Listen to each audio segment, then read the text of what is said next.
అక్క ఏంది బస్సు అప్పుడే తెంపినావు? అప్పుడేనా? ఇప్పుడు టైం ఎంత అవుతుంది చూడు. 10 నిమిషాలు తక్కువ. 1 అవుతుంది. పొద్దు నుంచి అన్నం తినలే, పొద్దు నుంచి కష్టపడుతున్నాం ఒక్క బస్సు కోసం. నడుపునికేమో జ్వరం వచ్చింది, హాస్పిటల్ తీసుకెళ్ళి ఇంటికి పోయి మళ్ళా తొందర తోటలోకి వచ్చి నిమ్మకాయలు అయితే తెంపుతున్నాం మేము. ఎండ అయితే ఎట్లా కొడుతుంది అసలు. ఈ మబ్బులు చూస్తేనే మీకు తెలిసి ఉంటది. ఇట్లా మబ్బులు పడ్డప్పుడు అయితే ఈ మబ్బులు ఇట్లా కనపడవు అనమాట.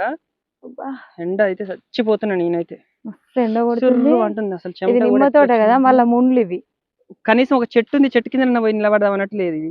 తలకాయ అయితే సుర్ర కాలుతుంది అక్క. అందుకే తలనొప్పి లేస్తుంది. నువ్వేం వేసుకోవు ఎండకి.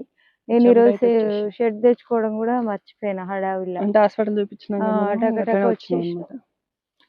ఓకేనా ఫ్రెండ్స్, మరి మీరందరూ ఏం చేస్తున్నారో కామెంట్ చేయండి. మేమైతే నిమ్మకాయలు ఒక బస్తా నిన్న మధ్యాహ్నం సాయంత్రం ఒకటి తెంపినాం కదా, ఇప్పుడు ఒకటి తెంపితే ఇప్పుడు అమ్మ తీసుకొని